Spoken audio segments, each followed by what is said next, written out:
الحمد لله نحمده ونستعينه ونستغفره ونعوذ بالله من شرور أنفسنا ومن سيئات أعمالنا من يهده الله فلا مضل له ومن يضلل فلا هادي له أشهد أن لا إله إلا الله وحده لا شريك له أشهد أن محمدا عبده ورسوله أما بعد وقد تكلمنا في اللقاء الأول عن جملة من القضايا وعرفنا اللذة وأقسامها وكمال موقف الشريعة من اللذات المتنوعة. عرفنا أن اللذة شعور طيب وجميل يحصل للعبد عقب إدراك الشيء الملائم مثل البهجة والسرور، فاللذة تكون بعد إدراك المشتهى، فاللذة متعة وشعور بالارتياح العميق الذي يناقض الألم والحسرة والضيق. قد تكون اللذة حسية وقد تكون معنوية كالشعور بلذة العبادات. والمقصود أن كل من اللذة والحلاوة والطعم وذوق النعيم ليست خاصة بالأمور الحسية واللسان، بل هي نوعان للبدن وللقلب.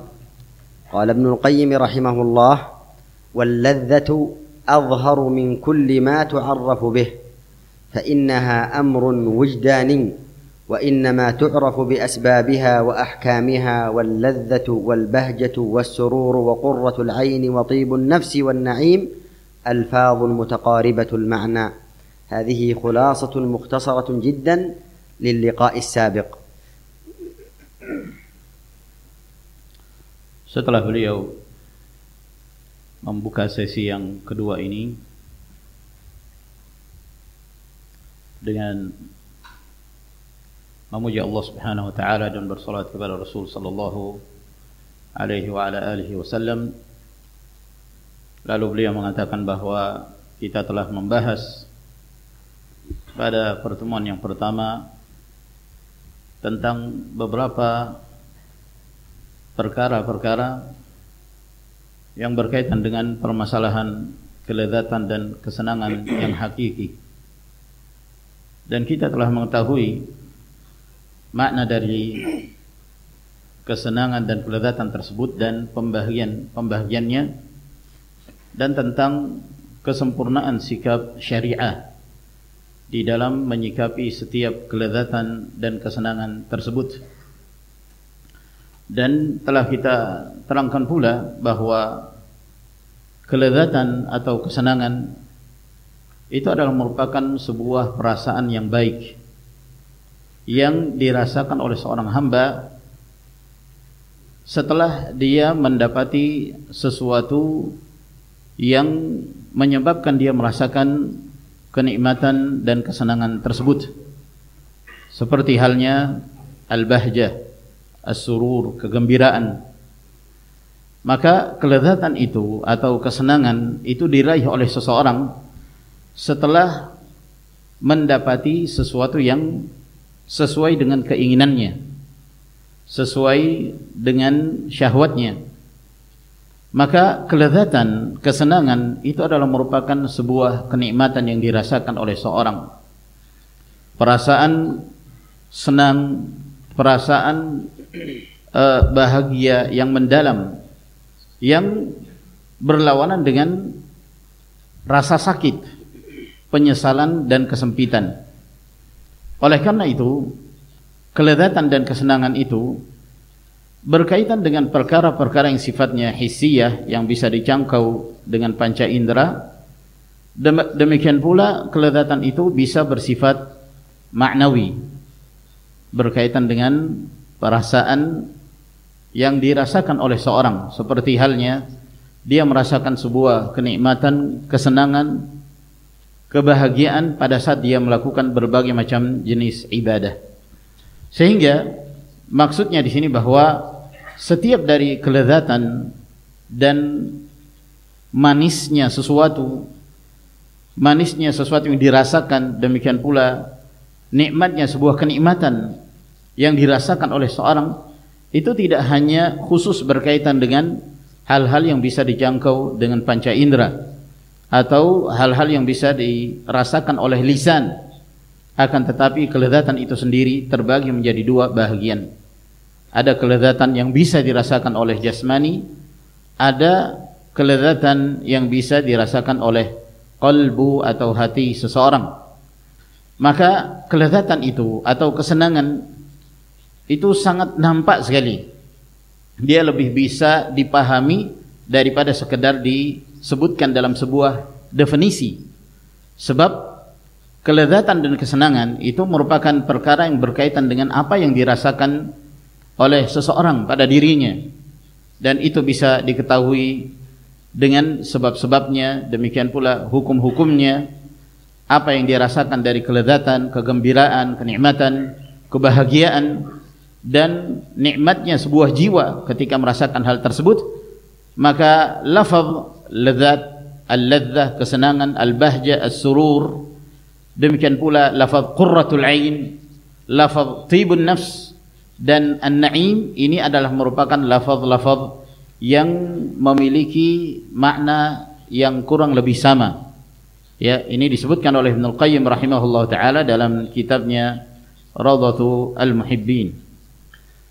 إذا عرفنا ذلك فإن من الأسئلة التي تطرح في هذا الباب،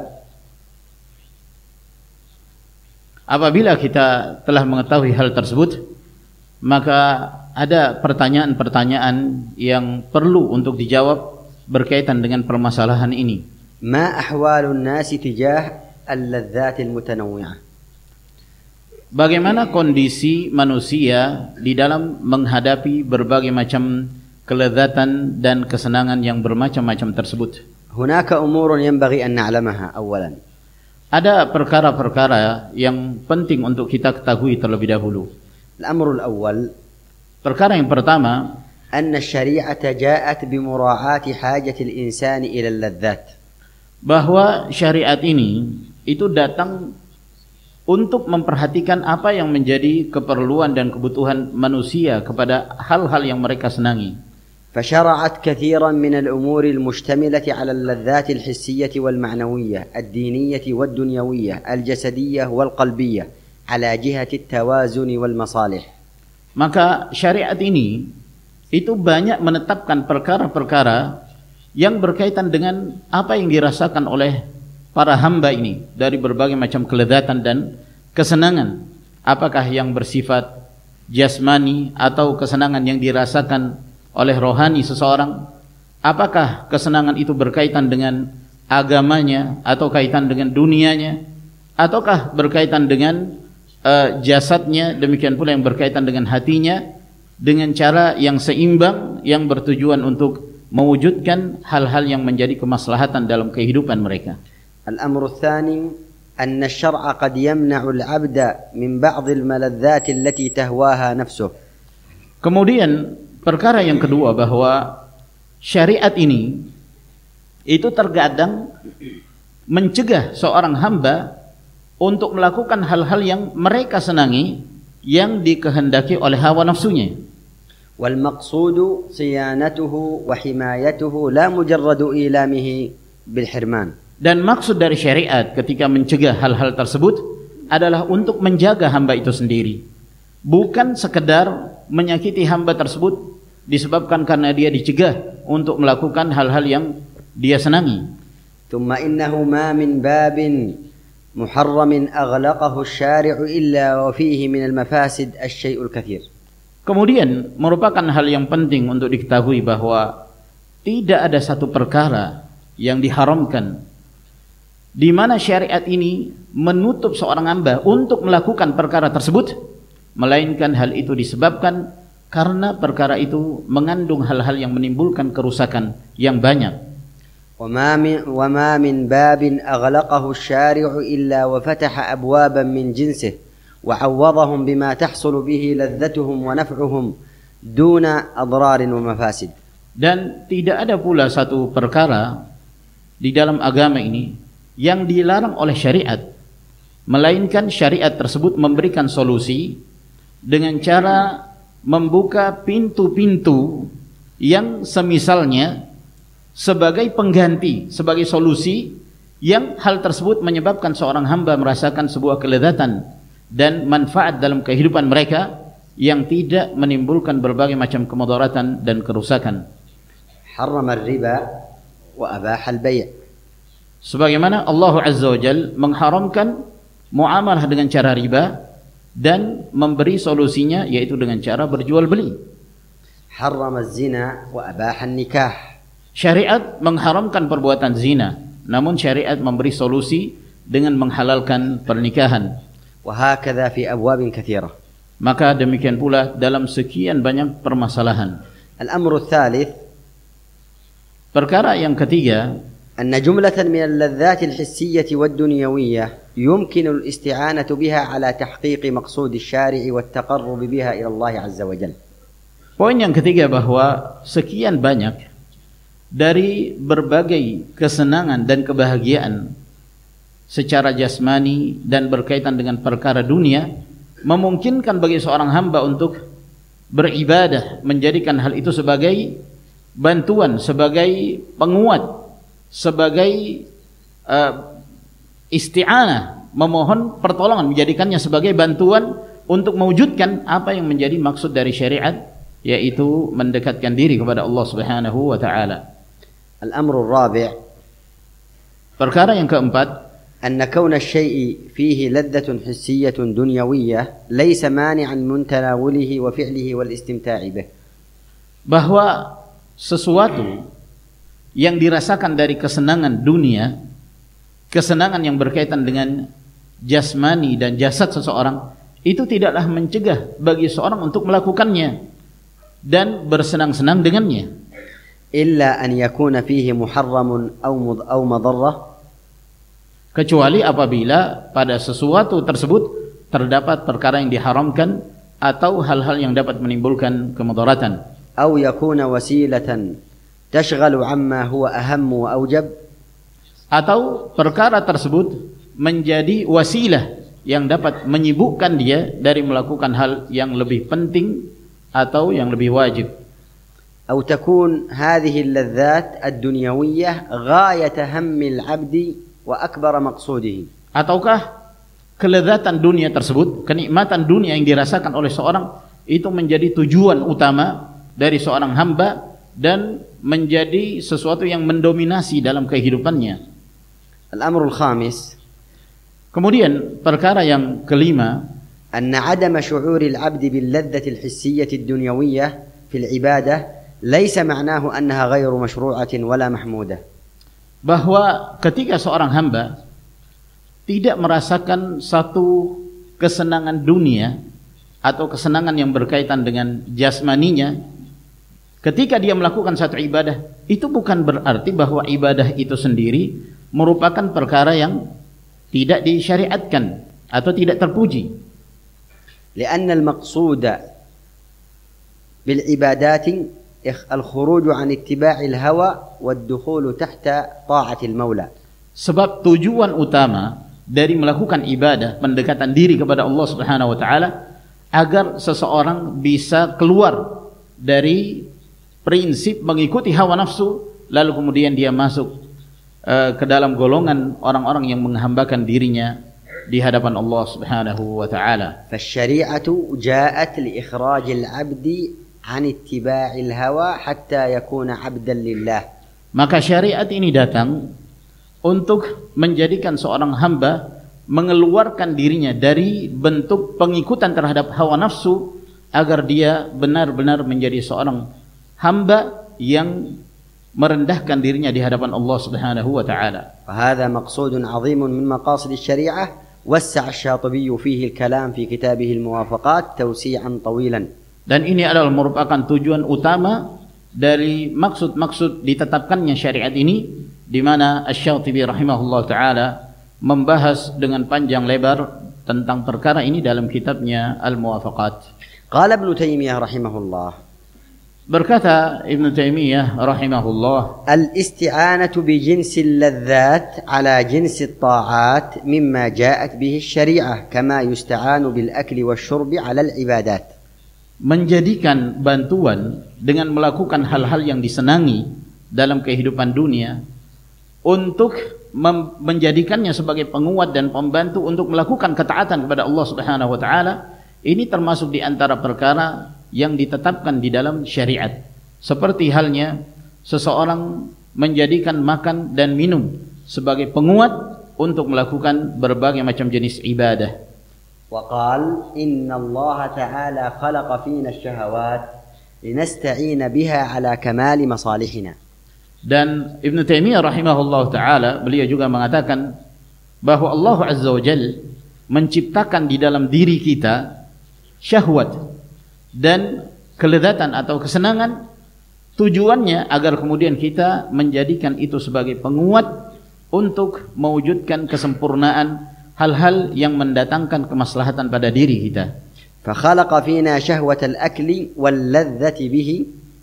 Maka Allah Jalla wa'ala menciptakan pada diri kita adanya syahwat, adanya kesenangan untuk makan, dan dia merasa nikmat ketika melakukan hal itu. فإن ذلك في نفسه نعمة وبه يحصل بقاء جسومنا في الدنيا. Maka makan itu sendiri adalah merupakan kenikmatan yang Allah Subhanahu wa taala berikan pada diri seorang hamba, dan dengan melakukan hal tersebut akan menyebabkan jasad kita tetap bertahan dalam kehidupan dunia. كذلك شهوة النكاح واللذة به هو في نفسه وبه يحصل بقاء النسل. Demikian pula adanya syahwat, kecenderungan seseorang untuk melakukan pernikahan, dan dia merasakan kelezatan dengan melakukan hal tersebut. Itu sendiri adalah merupakan kenikmatan, dan dengan melakukan hal tersebut akan terwujud dan akan bertahan generasi manusia tersebut dalam kehidupan dunia.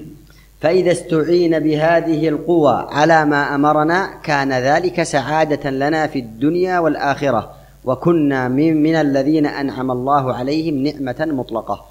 Maka apabila hal-hal yang seperti ini, makan, kemudian melampiaskan syahwatnya dengan cara melakukan pernikahan, kekuatan ini dijadikan sebagai penguat dalam kehidupan kita untuk mewujudkan apa yang Allah Subhanahu wa taala perintahkan kita untuk melakukan ibadah, maka itu akan menjadi sebuah kebahagiaan yang kita rasakan baik dalam kehidupan dunia, demikian pula dalam kehidupan akhirat, dan kita termasuk di antara hamba-hamba yang Allah Subhanahu wa taala berikan kepada mereka kenikmatan secara mutlak. الشريعة الإسلامية لم تأتي بمحاربة الشهوة. Syariat Islam ini tidaklah datang untuk memerangi syahwat secara mutlak. وإنما جاءت بضبط هذه الشهوة. Namun syariat ini datang untuk mengatur syahwat yang dimiliki oleh seorang hamba. فلو أراد الإنسان أن يقطع شهوته عن النكاح مثلا كان ذلك حراما. Kalau seandainya ada seseorang dia hendak memutuskan syahwatnya sehingga hal itu menyebabkan dia tidak bisa melakukan pernikahan, maka itu akan menjadi sesuatu yang diharamkan di dalam agama ini. لكن المطلوب منه أن يضعها في الموضع الصحيح. Akan tetapi yang dituntut bagi seorang hamba adalah meletakkan syahwatnya pada penempatannya yang benar. فيستمتع بما أحل الله له. Sehingga dia bersenang-senang dengan apa yang dihalalkan oleh Allah Subhanahu wa taala untuknya. وتحصل مقاصد محبوبة ومرادات مقصودة للشارع. Sehingga dia pun mencapai apa yang menjadi tujuan-tujuan yang disenangi dan sejalan dengan syariat. قال ابن القيم رحمه الله. Berkata Ibnul Qayyim rahimahullahu taala, وإذا عرف أن لذات الدنيا ونعيمها متاع. Apabila telah diketahui bahwa berbagai macam kelezatan dunia dan kenikmatannya itu adalah merupakan satu kesenangan dan kenikmatan. متاع ووسيلة إلى لذات الآخرة ولذلك خلقت. Bahwa apa yang dirasakan dari kenikmatan dunia itu adalah merupakan kesenangan dan dijadikan sebagai wasilah, perantara untuk mencapai kelezatan dan kenikmatan kesenangan dalam kehidupan akhirat, dan dengan tujuan itulah hal-hal tersebut diciptakan. كما قال النبي صلى الله عليه وسلم الدنيا متاع وخير متاع الدنيا المرأة الصالحة. Sebagaimana sabda Rasulullah sallallahu alaihi wasallam, beliau mengatakan dunia itu adalah kenikmatan, kebahagiaan, kesenangan, dan sebaik-baik kenikmatan dunia adalah seorang wanita salihah. وهنا يذكر قاعدة ينبغي كتابتها وحفظها. Dan di sini beliau menyebutkan satu kaidah yang pantas untuk dihafal dan dicatat. يقول ابن القيم Ibnul Qayyim rahimahullah ta'ala mengatakan, فكل لذة أعانت على لذات الدار الآخرة فهي محبوبة مرضية للرب تعالى. bahwa setiap kelezatan, setiap kesenangan yang akan membantu seorang untuk merasakan kenikmatan dalam kehidupan akhirat, maka itu adalah merupakan perkara yang disukai dan diridhai Allah Subhanahu wa taala. فصاحبها يلتذ بها من وجهين. Sehingga seorang yang melakukan hal ini dia akan merasakan kelezatan dari dua sisi. من جهة تنعمه وقرة عينه بها. Dari sisi yang pertama dia merasakan kenikmatan ketika melakukan hal tersebut dan dia merasakan hal yang menyenangkan dalam dirinya. ومن جهة إيصالها إلى مرضاة ربه وإفضائها إلى لذة أكمل منها. Dan sisi yang kedua, hal tersebut akan membawa dan mengantarkan dia untuk mencapai hal-hal yang diridhai Allah Subhanahu wa taala dan mencapai sesuatu yang lebih nikmat dan yang lebih besar kelezatannya dari apa yang telah dia rasakan dalam kehidupan dunia. أذكر لكم مثالا وهو السحور مثلا. Saya ingin menyebutkan kepada kalian sebuah permisalan, yaitu makan sahur misalnya. يأكل الإنسان فيتنعم بهذا الأكل. Seorang makan di waktu sahur, maka dia merasakan kenikmatan dengan makanan itu. ويعطيه هذا السحور قوة وإعانة على طاعة الله ولذة أكمل من السحور. Dan makan sahur tersebut akan menyebabkan dia merasakan sebuah kekuatan dan sebuah kesenangan dalam hal melakukan ketaatan kepada Allah Subhanahu wa taala, dan hal itu akan mengantarkan kepada sebuah kelezatan yang lebih sempurna dari apa yang dia rasakan itu. وهكذا بعض ما يحصل في البيوت بين الزوج وزوجته أو بين الأب وأبنائه أو الأم وبناتها مما فيه لذة ومتعة وسرور وهو معين على علم أو عبادة أو غير ذلك. Demikian pula halnya apa yang terjadi di tengah-tengah rumah tangga kita ketika adanya muamalah hubungan antara suami istri, demikian pula seorang ayah dengan anaknya, seorang ibu dengan anak putrinya, hal-hal yang menyebabkan mereka merasakan sebuah kenikmatan dalam rumah tangga, itu adalah sebuah kebahagiaan dan itu akan membawa kepada kenikmatan dan kelezatan yang lebih sempurna dalam kehidupan akhirat. هذه اللذة هي اللذة التي ينبغي للعاقل أن يسعى في تحصيلها. Maka kelezatan yang seperti inilah, kenikmatan yang seperti inilah yang sepantasnya bagi seorang yang berakal untuk berupaya mewujudkan dalam kehidupannya. للذة التي يعقبها غاية الألم. Bukan kelezatan yang berakhir dengan rasa sakit. وتفوت عليه أعظم اللذات. Dan kelezatan yang menyebabkan dia kehilangan kelezatan yang jauh lebih sempurna. ولهذا يثاب المؤمن على كل ما يلتذ به من المباحات إذا قصد به الإعانة والتوصل إلى لذة الآخرة ونعيمها. Oleh karena itu, seorang mukmin dia diberi pahala atas setiap kelezatan dan kesenangan yang dia lakukan dari perkara-perkara yang hukumnya mubah, apabila dia bertujuan melakukan hal tersebut untuk menjadi penguat baginya menuju kepada kelezatan dalam kehidupan akhirat dan kenikmatannya. ففرق بين زوج لديه زوجة أو أبناء أو بنات وهو يستمتع بما أحل الله له معهم وتكون هذه المتعة عونا له على الطاعة. ففرق بين زوج أو أب لديه زوجة أو أبناء وبنات. Maka berbeda antara seorang yang dia memiliki seorang laki memiliki seorang istri, atau orang tua yang memiliki anak-anak putra ataukah putri, يجتمع معهم على ما فيه سرور ومتعة.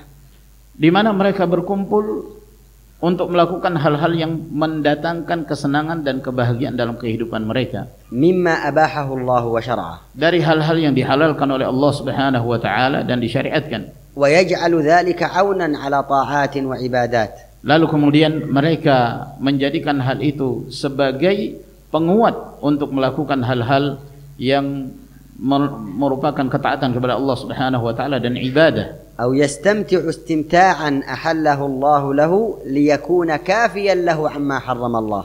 Atau mereka melakukan kesenangan dari hal-hal yang dihalalkan oleh Allah Subhanahu wa taala untuknya, sehingga hal itu mencukupkan bagi mereka untuk tidak melakukan hal-hal yang diharamkan oleh Allah Subhanahu wa taala. وفرق بينه وبين من ترك ما أحل الله وذهب للاستمتاع بما حرم الله.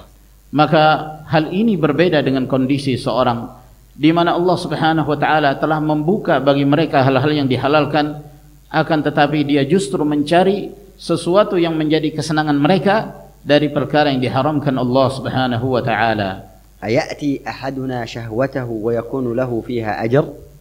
Ketika Rasulullah sallallahu alaihi wasallam ditanya, apakah salah seorang kami ketika dia melampiaskan syahwatnya dalam perkara yang dihalalkan oleh Allah Subhanahu wa taala, apakah dia mendapatkan pahala dengan melakukan hal itu? قال أرأيتم لو وضعها في الحرام أكان عليه وزر؟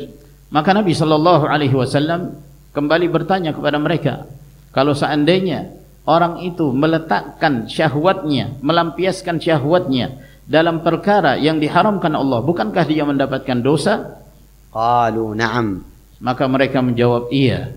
قال فكذلك إذا وضعها في الحرام كان له، إذا وضعها في الحلال كان له أجر.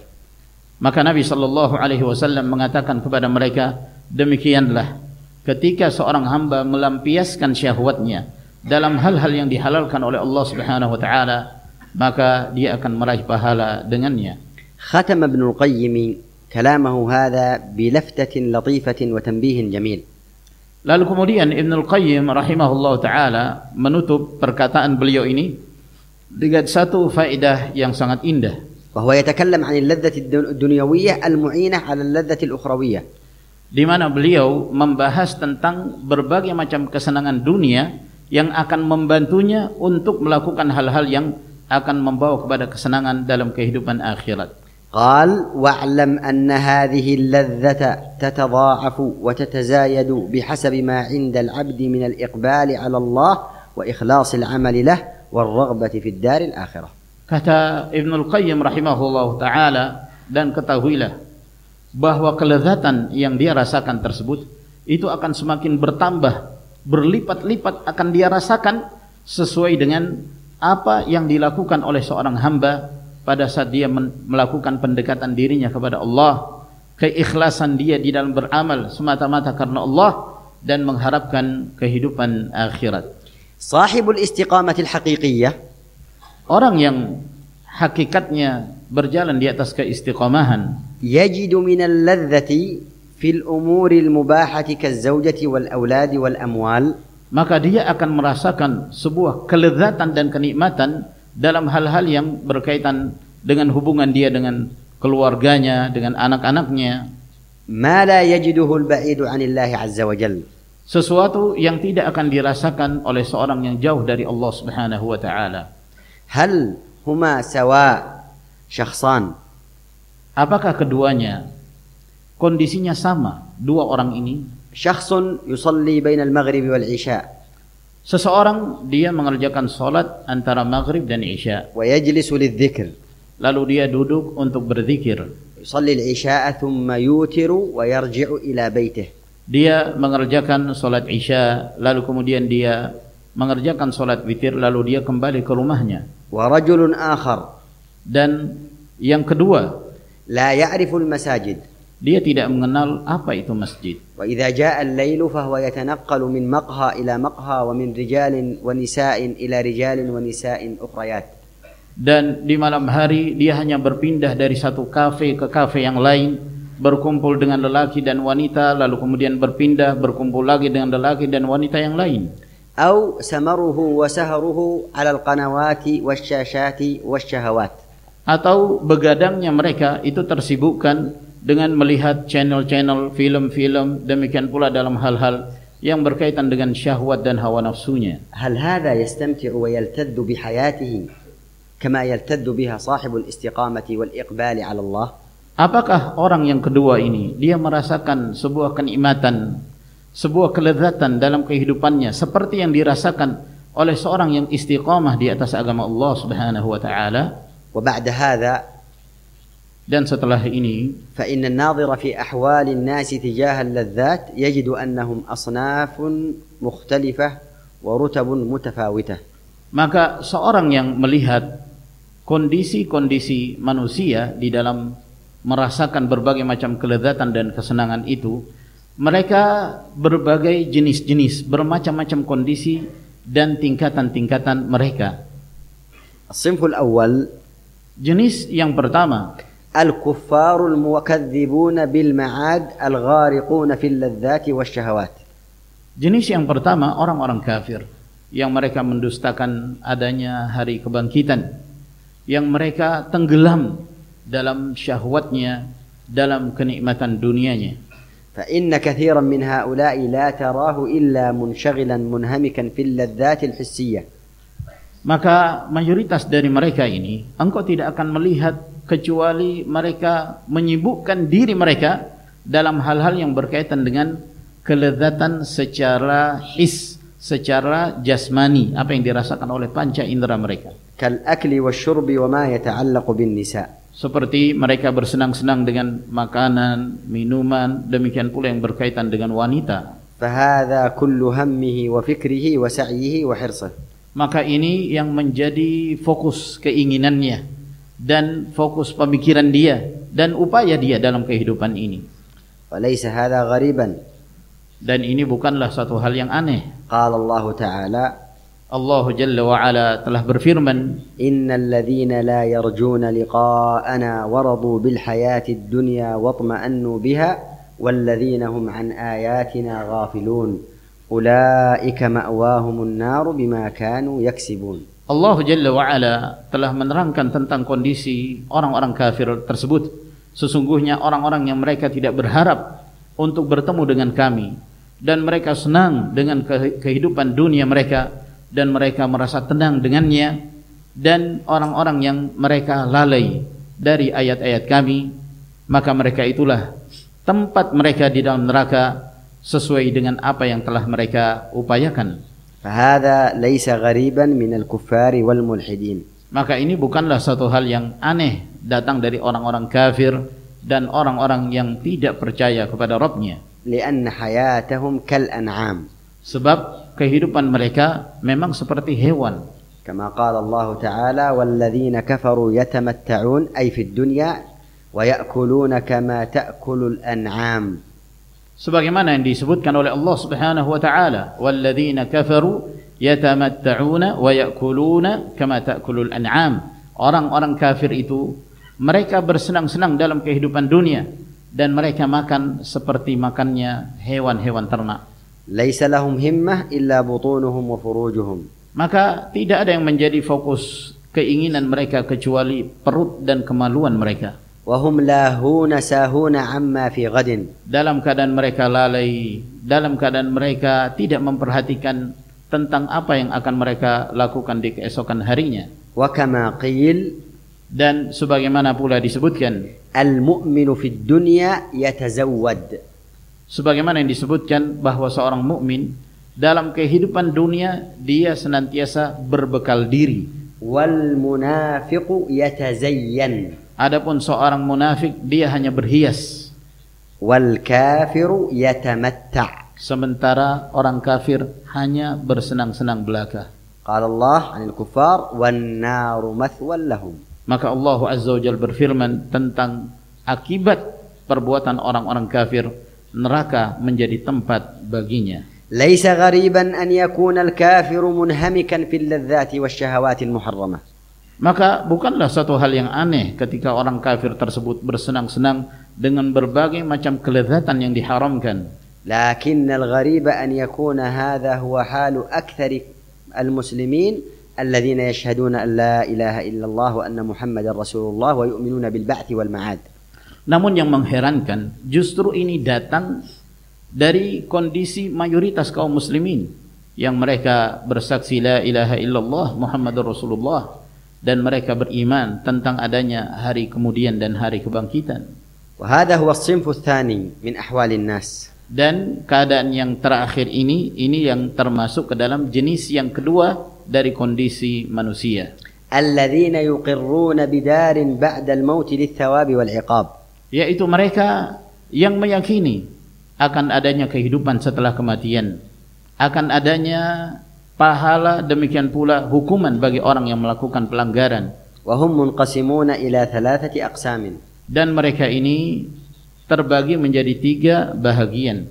ظالم لنفسه ومقتصد وسابق بالخيرات بإذن الله. Yang pertama, orang yang menzalimi dirinya sendiri. Yang kedua, orang yang disebut muqtasid. Kemudian yang ketiga, orang yang berlomba-lomba untuk melakukan kebaikan dengan izin Allah. فالظالم لنفسه هم الأكثرون منهم. Maka orang yang menzalimi dirinya sendiri, mereka inilah yang mayoritas. وأكثرهم وقف مع زهرة الحياة الدنيا وزينتها.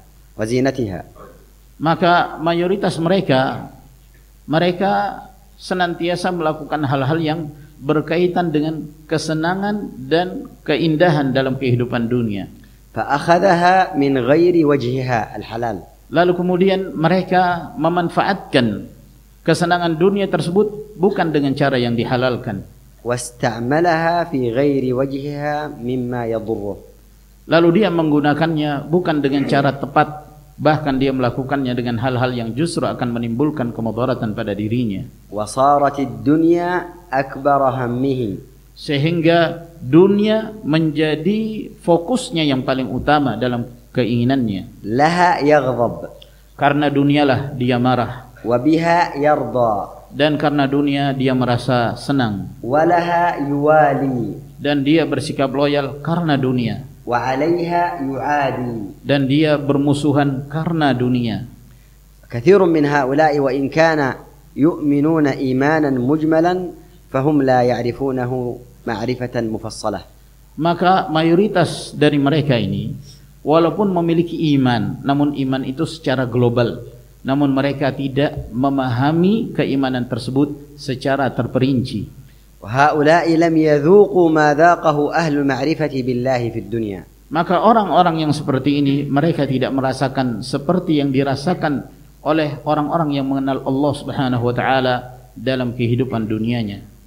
النوع الثاني من هؤلاء, jenis yang kedua dari mereka ini, المقتصد منهم, yaitu seorang yang muqtasid dari mereka. وهم من أخذ الدنيا من وجوهها المباحة. Yang dimaksud dengan al-muqtasid dari mereka yaitu orang-orang yang memanfaatkan kehidupan dunia dalam hal-hal yang hukumnya mubah. وأداء واجباتها. Dan dia tetap menunaikan apa yang menjadi kewajiban-kewajibannya. وأمسك لنفسه الزائد من الأموال على الواجب يتوسع به في التمتع بشهوات الدنيا. Akan tetapi dia menahan dirinya untuk melakukan hal-hal yang lebih dari sekedar wajib karena dia bersenang-senang ingin memperluas dalam hal melampiaskan kesenangannya dalam hal-hal yang berkaitan dengan syahwat dalam kehidupan dunia. الثالث, golongan yang ketiga, السابق بالخيرات بإذن الله.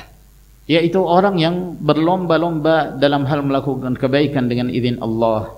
فهؤلاء هم الذين فهموا المراد من الدنيا. Maka golongan yang ketiga ini, merekalah orang-orang yang memahami apa yang menjadi tujuannya dalam kehidupan dunia. وعملوا بمقتضى ذلك. Lalu kemudian mereka mengamalkan apa yang menjadi tujuannya tersebut. فعلموا أن الله إنما أسكن عباده في هذه الدار ليبلوهم أيهم أحسن عملا.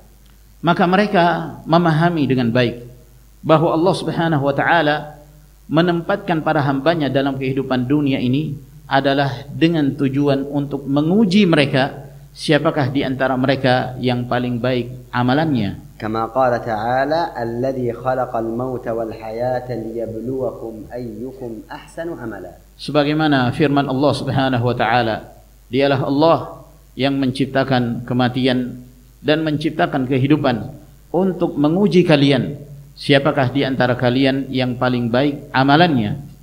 فهموا أن هذا هو المقصود من الدنيا. Mereka memahami bahwa inilah tujuan dari kehidupan dunia itu. وجعلوا همهم التزود منها للآخرة. Sehingga mereka menjadikan fokus tujuan mereka adalah berbekal dari kehidupan dunia ini untuk menuju akhirat. لماذا؟ Mengapa demikian? لأنهم علموا أنها هي دار القرار. Karena mereka mengetahui bahwa kehidupan yang kekal itu adalah kehidupan di akhirat. وأن اللذة فيها هي اللذة الباقية الدائمة.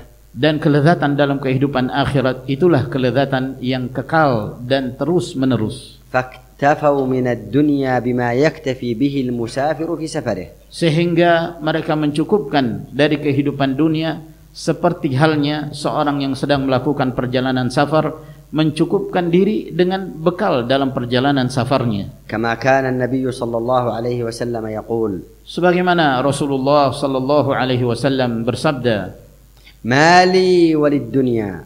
ada apa aku dengan dunia ini? إنما مثلي ومثل الدنيا كراكب قال في ظل شجرة ثم راح وتركها. Sesungguhnya permisalan aku dengan permisalan dunia ini seperti seorang yang berkendaraan, lalu kemudian dia beristirahat di bawah sebuah naungan pohon, lalu kemudian setelah itu dia pergi dan meninggalkannya. ووصى النبي صلى الله عليه وسلم ابن عمر أن يكون في الدنيا كأنه غريب أو عابر سبيل. Sebagaimana Rasulullah sallallahu alaihi wasallam memberi wasiat kepada Ibnu Umar agar hendaknya dalam kehidupan dunia ini dia seperti seorang yang asing atau seorang yang musafir. فهؤلاء الذين ذاقوا طعم الإيمان ووجدوا لذة الطاعات واستمتعت قلوبهم وأجسامهم بالسعي في مراد الله سبحانه وتعالى. Maka mereka inilah yang merasakan manisnya keimanan. Mereka merasakan lezatnya melakukan ketaatan kepada Allah Subhanahu wa taala. Hati-hati mereka, demikian pula jasmani mereka itu merasa senang dan merasa bahagia dengan melakukan hal-hal yang menyebabkan datangnya ridha Allah Subhanahu wa taala kepadanya. فهؤلاء هم أهل اللذة الحقيقية. Maka mereka inilah orang-orang yang benar-benar merasakan kelezatan dan kesenangan yang hakiki. وهم على مراتب متفاوتة. Dan mereka ini bertingkat-tingkat pula keadaan dan kondisinya. وقد يحصل لهم التدرج في تحقيق هذه اللذة والحصول على هذه الحلاوة الإيمانية. Dan terkadang seseorang merasakan kelezatan ini dan merasakan kenikmatan iman tersebut itu diperoleh oleh seorang secara bertahap, tidak sekaligus. فلا تحصل لهم دفعة واحدة. Sehingga mereka belum tentu merasakannya sekaligus satu tahapan, akan tapi beberapa tahapan baru kemudian mereka merasakannya. سيأتي معنا بعد المغرب بإذن الله وسائل تحصيل اللذة الحقيقية. Dan akan datang penjelasannya bagi kita setelah maghrib insyaallah ta'ala, wasilah hal-hal yang dapat mengantarkan seorang kepada kelezatan yang hakiki. هؤلاء قد يضعف حالهم وإيمانهم. Maka mereka ini kondisi mereka terkadang iman mereka lemah, فتضعف لذتهم بحسب تقصيرهم. sehingga hal itu menyebabkan kelezatan yang mereka rasakan pun melemah sesuai dengan kurangnya mereka di dalam menjalankan dan mewujudkan ketaatan tersebut. ولكنهم لا يضعفون إلى حد يتركون به الواجبات ويرتكبون المحرمات.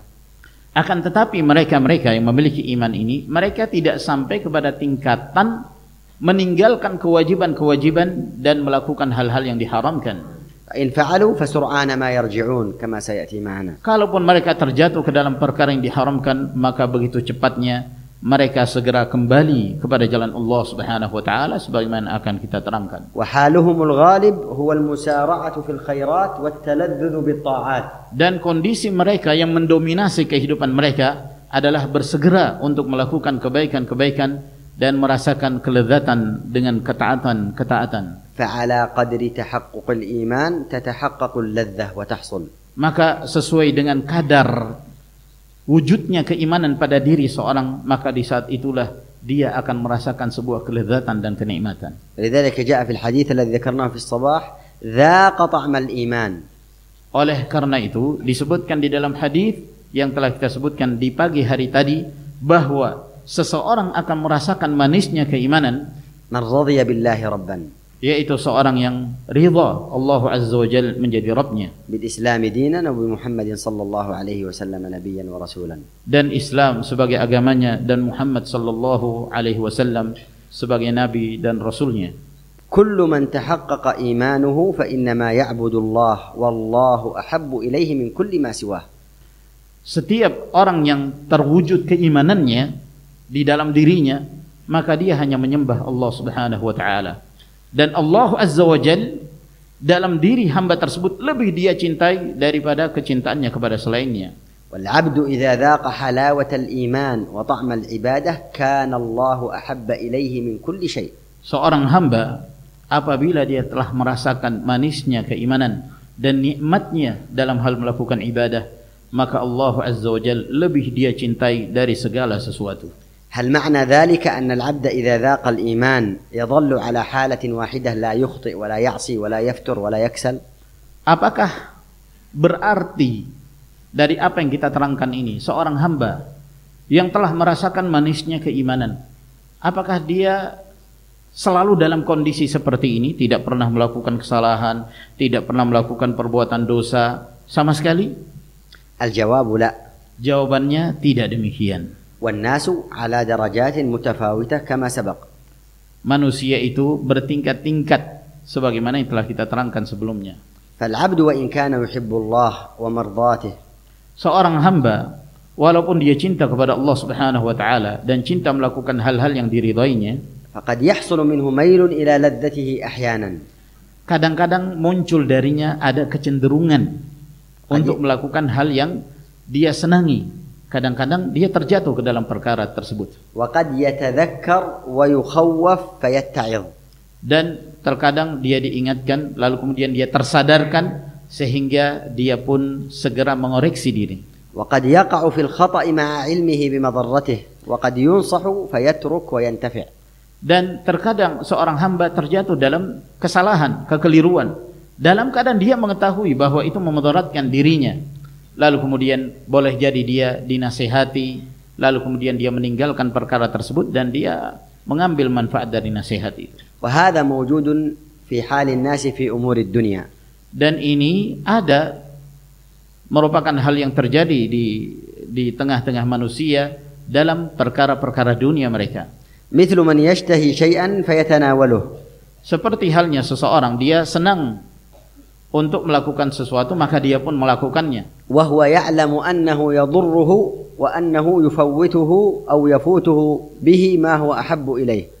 Dalam keadaan dia mengetahui kalau dia melakukan hal itu akan memudaratkan dia atau menyebabkan dia kehilangan sesuatu yang justru itu lebih dia senangi. بل يعلم أنه يوجب له ما يضره.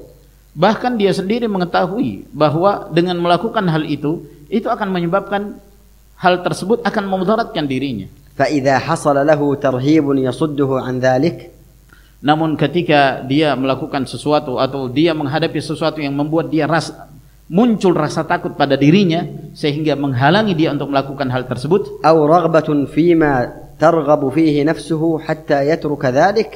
Atau muncul sesuatu pada dirinya, ada hal-hal yang lain yang disenangi oleh dirinya yang menyebabkan dia meninggalkan perbuatan memudaratkan itu, كان هذا دواء نافعا له يشتاق به إلى المحبوب الأعلى. maka ini bisa menjadi obat yang bermanfaat untuknya sehingga dia rindu dan dia berkeinginan kuat untuk melakukan hal yang disenangi yang lebih tinggi kesenangan tersebut. المقصود أنه قد يحصل من المؤمن الهفوة التي هو يعلم أن فيها مضرة وتفويت منفعة أعظم. Dan tujuan dari apa yang kita sebutkan di sini, intisarinya adalah kadang-kadang seorang mukmin dia melakukan sesuatu dari kesalahan, dari kekeliruan yang dia sendiri mengetahui bahwa kalau dia melakukan perkara tersebut justru akan menimbulkan kemudaratan pada dirinya dan menyebabkan dia tidak meraih sesuatu yang justru akan mendatangkan kesenangan yang lebih nikmat, yang lebih baik. كما في حال كثير من الناس الذين يمنعون من بعض الأطعمة أو السكر أو غير ذلك. Sebagaimana halnya kondisi banyak dari kalangan manusia, mereka dicegah untuk melakukan hal-hal yang itu mereka senangi, seperti halnya mereka dicegah, dilarang untuk mengkonsumsi gula atau yang semisalnya yang justru itu bermanfaat bagi mereka. قد يأكله وهو يعلم أنه سيضره. Terkadang dia memakannya dalam keadaan dia mengetahui itu memudaratkan dirinya. وقد يشتهيه فيتيسر له ناصح ينصحه ويخوفه فيترك. Dan terkadang seorang ingin mengkonsumsi sesuatu yang dia senangi, lalu kemudian ada seorang menasihatinya, akhirnya dia pun mengambil manfaat dari nasihat tersebut, maka dia meninggalkan sesuatu itu dalam keadaan syahwatnya menginginkan itu. وقد يفعل ما فيه لذته ويندم بعد أن يشعر بالألم. Dan terkadang seseorang melakukan sesuatu yang dia senangi, akan tetapi dia menyesal di kemudian hari disebabkan karena rasa sakit yang dia rasakan pada dirinya. وقد يتكرر منه ذلك مرارا. Dan terkadang seseorang melakukan hal itu berkali-kali. كما في توبة سنبل. Sebagaimana seorang bertobat tapi taubatnya tobat sambel. ألم ثم يشتهي ويرجع ويأكل وهكذا. Dia merasa sakit, tapi setelah hilang rasa sakitnya dia ulangi lagi, dia melakukan lagi, ya, dan demikian seterusnya. Alhamdulillah, أنا ليس عندي توبة سنبل. Alhamdulillah, saya enggak punya tobat sambal. توبة terus. Taubatnya tobat benar, terus menerus. Alhamdulillah. يقول ابن تيمية رحمه الله تعالى. Berkata Ibnu Taimiyah rahimahullahu taala, متى وقع العبد في المعصية نقص ذلك الحب وتلك اللذة الإيمانية. Kapan seorang hamba terjatuh ke dalam kemaksiatan, maka rasa cinta itu berkurang dan kelezatan iman itu akan berkurang. فلو كانت اللذة الإيمانية الكاملة موجودة لما قدم عليها لذة تنقصها وتزيلها. Kalau seandainya seseorang memiliki kelezatan dan kenikmatan iman yang sempurna itu ada pada dirinya, maka dia tidak akan lebih memprioritaskan sebuah kenikmatan atau kelezatan yang justru akan mengurangi kelezatan iman itu dan kenikmatannya. ولهذا يجد العبد في قلبه إذا كان مخلصا لله واجدا لحلاوة العبادة والذكر والمعرفة الصارف قلبه عن هذه المحرمات فلا يلتفت إليها. Oleh karena itu seorang hamba dia mendapati pada dirinya apabila dia ikhlas dalam beribadah kepada Allah Subhanahu wa taala, dia merasakan sebuah kenikmatan dalam melakukan ibadah, dalam berzikir kepada Allah, dalam mengenal Allah Subhanahu wa taala, yang memalingkan hatinya dari melakukan perkara-perkara yang diharamkan tersebut, maka dia tidak menoleh sama sekali kepada perkara-perkara haram itu. الذي يذوق لذة المناجاة وحلاوة الطاعة ينشغل بها عن الأمور الأخرى. Maka seorang yang merasakan kelezatan dan kenikmatan dengan bermunajat kepada Allah Subhanahu wa taala dan mendekatkan diri kepada Allah, hal itu akan menyebabkan dia tersibukkan dengan ibadah tersebut yang memalingkan dia dari hal-hal yang lain yang diharamkan. Mithaluhu inda Ibnu Taimiyah, permisalannya yang disebutkan oleh Ibnu Taimiyah rahimahullah, kal mashghul bil jawahir idza lahat lahu qushurul basal. Kal mashghul bil jawahir idza lahat lahu idza dhaharat lahu qushurul basal. Nah, عنده جواهر لا يمكن يلتفت إلى قشور البصر. Seperti orang yang dia tersibukkan dengan mutiara-mutiara, ya, sehingga dia tidak menoleh kepada kulit-kulit bawang karena dia tersibukkan dengan sesuatu yang lebih sempurna gitu, dengan mutiara, dengan permata, sehingga dia tidak menoleh lagi kepada bawang atau kulit-kulit bawang tersebut. حتى في سفرة الطعام إذا كان هناك طعام لذيذ وطعام عادي الغالب أن الإنسان يلتفت إلى الطعام اللذيذ. Bahkan dalam sebuah hidangan makanan, kalau di situ ada makanan yang lezat, ada makanan yang biasa, nah kebiasaan orang dia akan menoleh kepada makanan yang lebih lezat tersebut. قال ابن تيمية بخلاف ما إذا عدم هذه الحلاوة الإيمانية فإنه حينئذ يميل إلى شيء من المحرمات. Lalu dilanjutkan oleh Ibnu Taimiyah rahimahullah, berbeda halnya dengan seorang yang tidak merasakan manisnya iman, maka dia akan condong kepada hal-hal yang diharamkan tersebut. وكذلك إذا نقصت الحلاوة قد يقع الإنسان في المحرمات أيضا. Demikian pula apabila berkurang manisnya keimanan dalam diri seorang, terkadang hal itulah yang menyebabkan dia terjatuh ke dalam perkara-perkara yang diharamkan. هل اللذات الحقيقية متنوعة أم شيء واحد؟ Apakah kelezatan dan kesenangan yang hakiki itu satu jenis ataukah dia berjenis-jenis, bermacam-macam? من الأمور المهمة في باب اللذة الحقيقية Termasuk di antara perkara yang penting dalam membahas kesenangan yang hakiki, أن نعلم أن معرفة اللذة الحقيقية على جهة الكمال والتمام لا تحصل بالعبارة والشرح والبيان. hendaknya kita mengetahui bahwa dalam memahami kesenangan atau hakikat dari kesenangan tersebut secara sempurna itu tidaklah bisa dicapai dan diraih hanya sekedar mengungkapkan sesuatu, menerangkan dan menjabarkannya. ولا تحصل إلا لمن ذاق ذلك الشيء المعبر عنه وعرفه وخبره. Dan itu tidak akan bisa dirasakan kecuali seorang yang benar-benar menikmati kondisi tersebut dan dia mengenalnya dan dia telah melakukannya dan merasakannya. إذا شربت شيئا حلوا وأردت منك أن تصفه لا تستطيع أن تزيد على قولك لذة مثلا. Apabila engkau meminum sesuatu yang manis, ya, maka engkau tidak mampu mengungkapkannya kecuali sekedar engkau mengatakan tentangnya bahwa itu enak. ممكن أن تصفه زيادة يعني sekali atau banyak. Mungkin kamu hanya bisa menambahkannya enak sekali atau enak banget dan yang semisalnya. لكنك لا تستطيع أن تزيد أكثر من هذه الأوصاف في الغالب. Akan tetapi engkau tidak bisa menjabarkannya dan menerangkan lebih dari itu. Biasanya demikian. فاللذة من حيث هي يعني ليس هناك أوضح من لفظها. Maka lafaz kelezatan, lafaz lezat, senang, nikmat itu tidak ada sesuatu yang lebih jelas dalam menerangkannya kecuali lafaznya itu sendiri. لكن تفاصيلها وأنواعها وآثارها وثمارها أمور لا يحيط بها الوصف. Akan tetapi hakikat atau sebab-sebab yang mendatangkan kelezatan dan kenikmatan, apa yang menjadi hasilnya, buahnya, ya itu sesuatu yang tidak bisa disifati secara menyeluruh. الذين عرفوا اللذة الحقيقية وذاقوها بأنفسهم هم الذين يعلمون هذه اللذة بالذوق والوجد ما لا يعلمه غيرهم.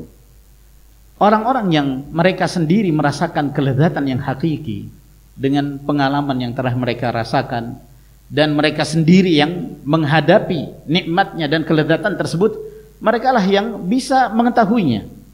Merekalah yang bisa mengetahui apa yang terdapat di dalam perasaan mereka, hal-hal yang tidak bisa diketahui oleh selain mereka.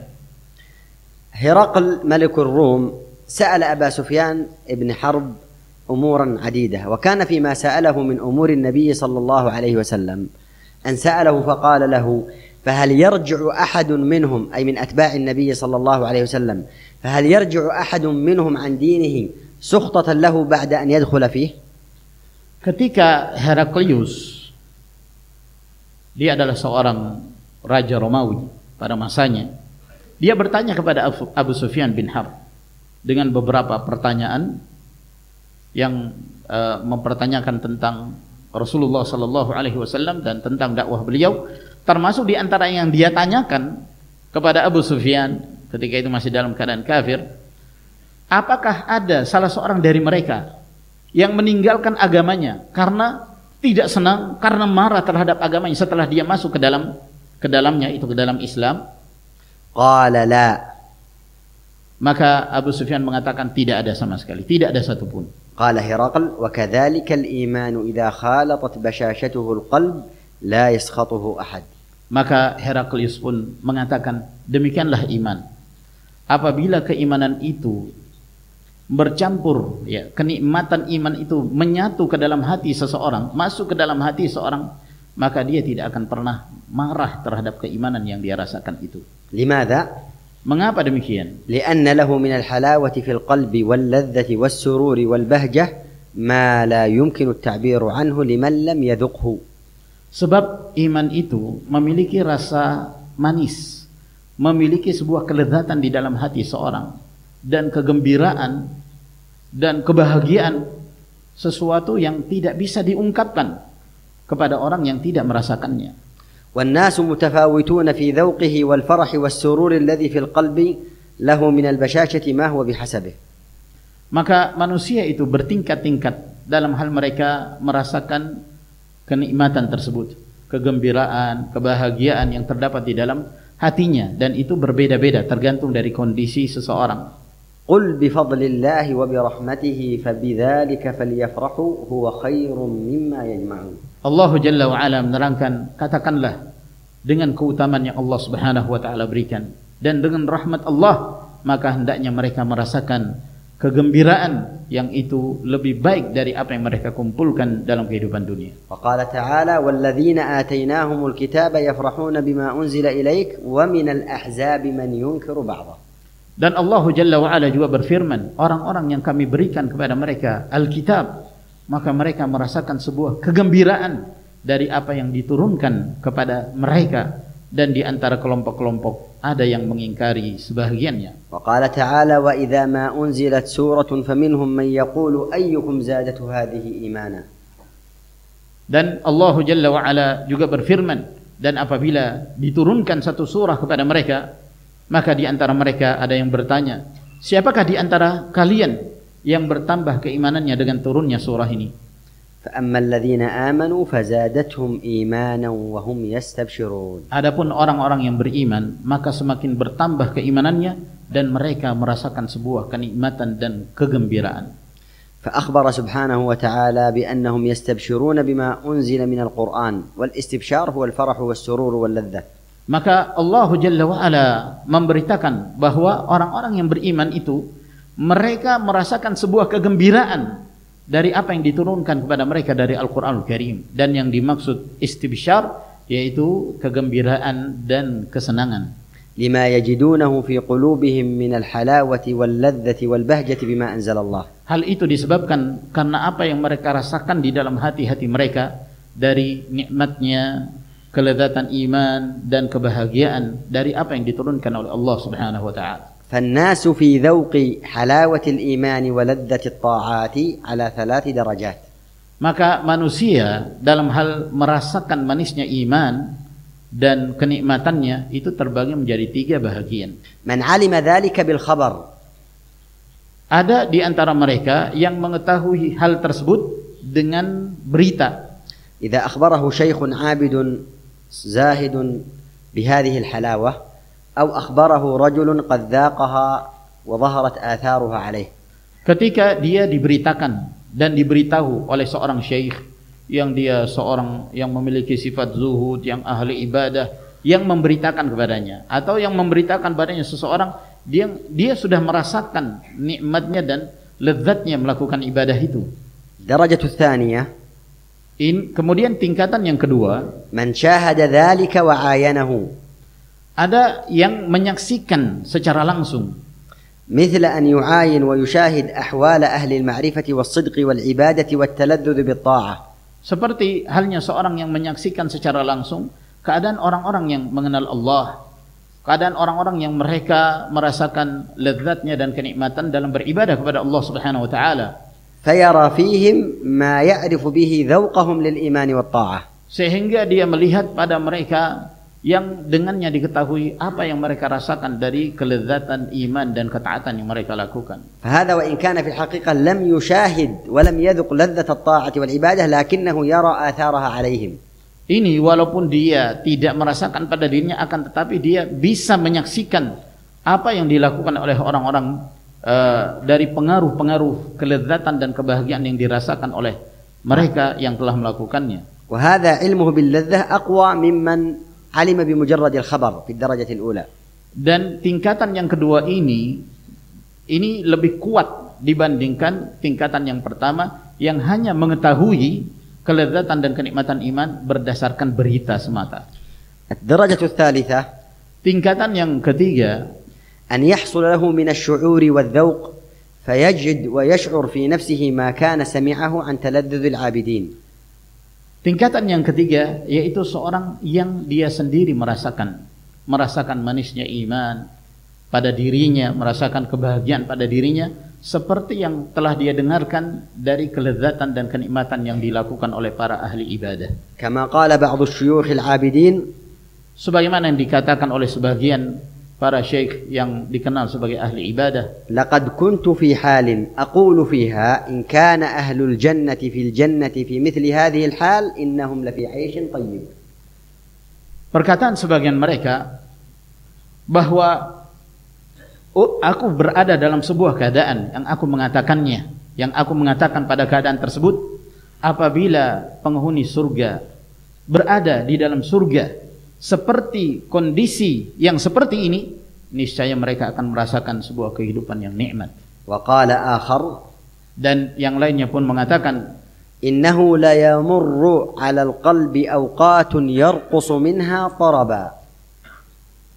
dan yang lain mengatakan bahwa ada waktu-waktu yang dilalui oleh hati itu yang menyebabkan hati itu merasakan sebuah kegembiraan dan kesenangan.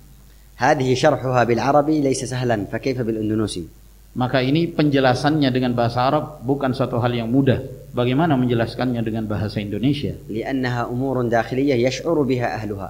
Karena ini perkara yang berkaitan dengan apa yang terdapat di dalam diri, dalam hati yang dirasakan oleh seorang yang melakukannya. وقال الآخر Dan yang lainnya pun mengatakan, لأهل الليل في ليلهم ألذ من أهل اللهو في لهوهم.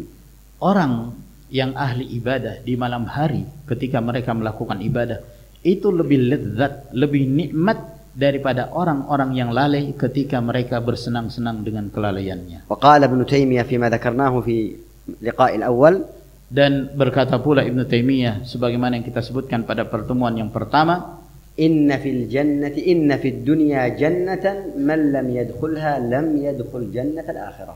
sesungguhnya dalam kehidupan dunia ini ada surga yang barang siapa yang tidak memasuki surga dunia itu, dia tidak akan masuk ke dalam surga akhirat. أسأل الله أن يرزقنا لذة طاعته. Aku memohon kepada Allah Subhanahu wa taala, semoga Allah memberikan rezeki kepada kita kelezatan dalam melakukan ketaatan kepadanya, وأن يرزقنا حلاوة الإيمان. dan memberikan rezeki kepada kita untuk merasakan manisnya iman, وأن يزيننا بزينة الإيمان. dan menghiasi kita dengan hiasan iman, وأن يجعلنا من الراشدين والحمد لله رب العالمين. dan menjadikan kita termasuk di antara hamba-hamba yang terbimbing. Walhamdulillahi rabbil alamin. تفضلوا حفظكم الله.